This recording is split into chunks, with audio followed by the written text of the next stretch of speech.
हाँ बच्चों देखिए इसमें क्या है कि figure 1.33 shows track of 3 charge particle in uniform electric field. Give the signs of 3 charges which particle has the highest charge to mass ratio. तो हम यहाँ पे पॉजिटिव प्लेट है, इस पर पॉजिटिव चार्ज है, ये निगेटिव प्लेट है। तो यहाँ पे सबसे पहले ये समझना है जो इलेक्ट्रिक फील्ड होगा वो पॉजिटिव प्लेट से निगेटिव प्लेट की तरफ होगा। और ये यहाँ पे यूनिफॉर्म फील्ड क्वेश्चन में बोल रहा है, तो ये यूनिफॉर्म फील्ड मैं बना ले रहा हूँ। पॉजिटिव से निगेटिव की तरफ इस तरह यूनिफॉर्म फील्ड रहेगी। अब चार्जेस जो हैं वो यहाँ पे पहला चार्ज Q1 मान लिया मैंने, दूसरा चार्ज मैंने Q2 मान लिया और तीसरा चार्ज मैंने Q3 मान लिया। तीनों ही चार्ज पॉजिटिव एक डायरेक्शन की तरफ मूव करते हुए यहाँ दिखाई दे रहे हैं। लेकिन जैसे ही आगे बढ़ रहे हैं तो इनका इस तरीके से पॉजिटिव की तरफ ये ज़्यादा बेंड हो जा रहा है। ये वाला चार्ज भी पॉजिटिव की तरफ अपने आप को मोड़ ले रहा है, ये वाला चार्ज निगेटिव प्लेट की तरफ अपने आप को मोड़ रहा है। तो हम ये जानते हैं अपोजिट नेचर चार्जेस एक दूसरे को अट्रैक्ट करते हैं। तो Q1 पॉजिटिव प्लेट की तरफ मुड़ रहा है और Q2 भी पॉजिटिव प्लेट की तरफ मुड़ रहा है, तो नो डाउट फर्स्ट वाला जो चार्ज होगा वो पॉजिटिव होगा। सेकंड वाला ये जो चार्ज होगा अपोजिट नेचर के होने, हाँ निगेटिव कह दूँ मैं इसको, और इसको भी निगेटिव, क्योंकि ये पॉजिटिव प्लेट की तरफ मुड़ गए हैं।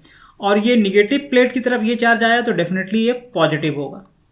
यहाँ से चार्ज का नेचर हमको पता चलेगा। ये चार्ज का नेचर Q1 और Q2 निगेटिव है और Q3 पॉजिटिव है। तो आपका साइन तो पता चल गया 3 चार्जेस का। अब कह रहा है कि which particle has the highest charge to mass ratio, यानी ये चार्जेस हैं तो इसका मास मान लीजिए M1 होगा, इसका मास M2 होगा और इसका मास M3 होगा। तो हमें Q/M charge to mass ratio तीनों का पता करना है और ये बताना है, पता नहीं करना है, बस ये बता देना है कि Q/M किसका हाईएस्ट होगा। तो हम ये देखें कि यहाँ पे केवल इलेक्ट्रिक फील्ड हम मान के चल रहे हैं, तो इलेक्ट्रिक फील्ड निगेटिव चार्ज पे तो जो फोर्स लग रहा है वो ऊपर की तरफ लग रहा है और पॉजिटिव चार्ज पे जो फोर्स लग रहा है वो नीचे की तरफ लग रहा है। तो मैं यहाँ से अगर देखता हूँ कि ये हमारी बीच वाली एक्सिस है, मैं इसको आपको सामने बना रहा हूँ कि ये मान लिया ये एक्स एक्सिस इस तरीके से है ये।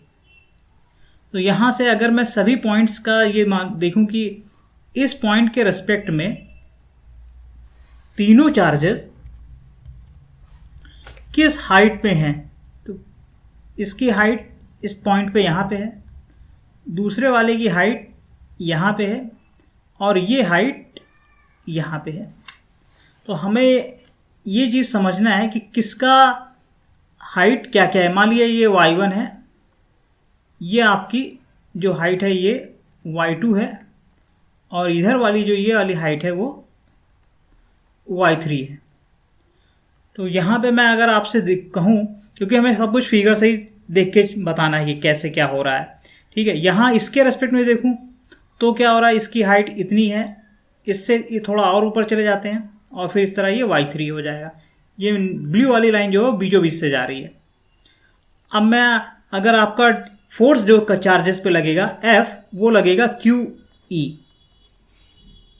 चार्ज की वैल्यू को अगर इलेक्ट्रिक फील्ड से मल्टीप्लाई कर देंगे तो हमें फोर्स पता चल जाएगा। तो Q1 पे कितना फोर्स लगेगा, Q1E, और इसकी डायरेक्शन किधर होगी, ऊपर की तरफ। तो ऊपर की तरफ है। अगर मैं यहाँ पे motion analysis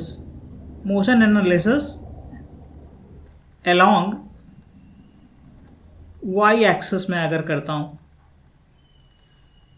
for Q1 and Q2, तो हम ये जानते हैं कि इस पे लगने वाला फोर्स QE है। तो अगर मैं फोर्स को लिख दूं यहाँ पे मास इंटू एक्सेलरेशन, F बराबर ma भी होता है, मास इंटू एक्सेलरेशन, तो एक्सेलरेशन की वैल्यू हो जाएगी F/m। और यहाँ से आप ये कह सकते हैं कि जो एक्सेलरेशन आ जाएगा वो A = QE/m, ये एक्सेलरेशन आ जाएगा आपका सभी पार्टिकल्स का। हाँ, तो हम लोग इसके मोशन की एनालिसिस कर रहे थे यहाँ पे। तो मैं ये कहना चाह रहा हूँ कि y = ut + ½ at²। Motion along y axis हम एनालिसिस करेंगे।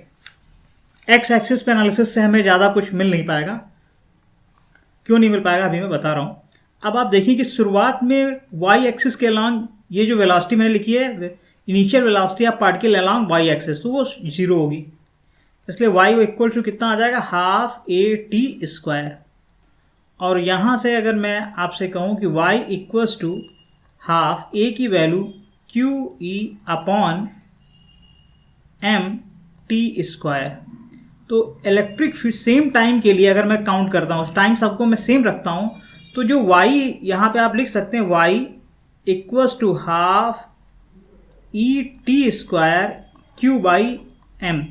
अगर मैं तीनों पार्टिकल के लिए टाइम सेम टाइम पे उनकी ये y डिफ्लेक्शन काउंट कर रहा हूँ, सेम टाइम पे मैं y डिफ्लेक्शन पता लगा रहा हूँ, यानी टाइम तीनों पार्टिकल्स के लिए सेम है, तो ये वैल्यू क्या हो जाएगी, यहाँ पे कांस्टेंट हो जाएगी, कांस्टेंट। तो यानी y का जो डिफ्लेक्शन है वो किस पे डिपेंड करेगा, q अपॉन m पे। तो यहाँ यही पता लगाना है कि किसका q बाई m सबसे ज़्यादा है। तो आप अगर देखें तो यहाँ पे सबसे ज़्यादा डिफ्लेक्शन दिख रहा है, सबसे कम डिफ्लेक्शन वो दिख रहा है वो Q2 का दिख रहा है, सबसे ज़्यादा जो डिफ्लेक्शन दिख रहा है वो आपका मुझे Q3 का दिख रहा है।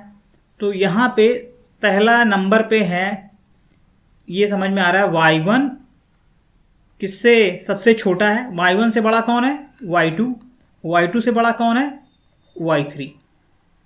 ठीक है, y1 से बड़ा y2, y2 से बड़ा y3। ठीक है, क्योंकि इस पे नीचे की तरफ फोर्स लग रहा है, बाकी दो चार्जेस पे ऊपर की तरफ फोर्स लग रहा है, तो उससे कोई फर्क पड़ता नहीं है, क्योंकि इक्वेशन दोनों में यही लिखी जाएंगी। तो y की वैल्यू में केवल मैग्नीट्यूड में कैलकुलेट करनी है, इसलिए मैं एक्सेलरेशन की डायरेक्शन नहीं देख रहा हूँ, केवल यहाँ से ये समझ में आ रहा है कि y proportional to q upon m।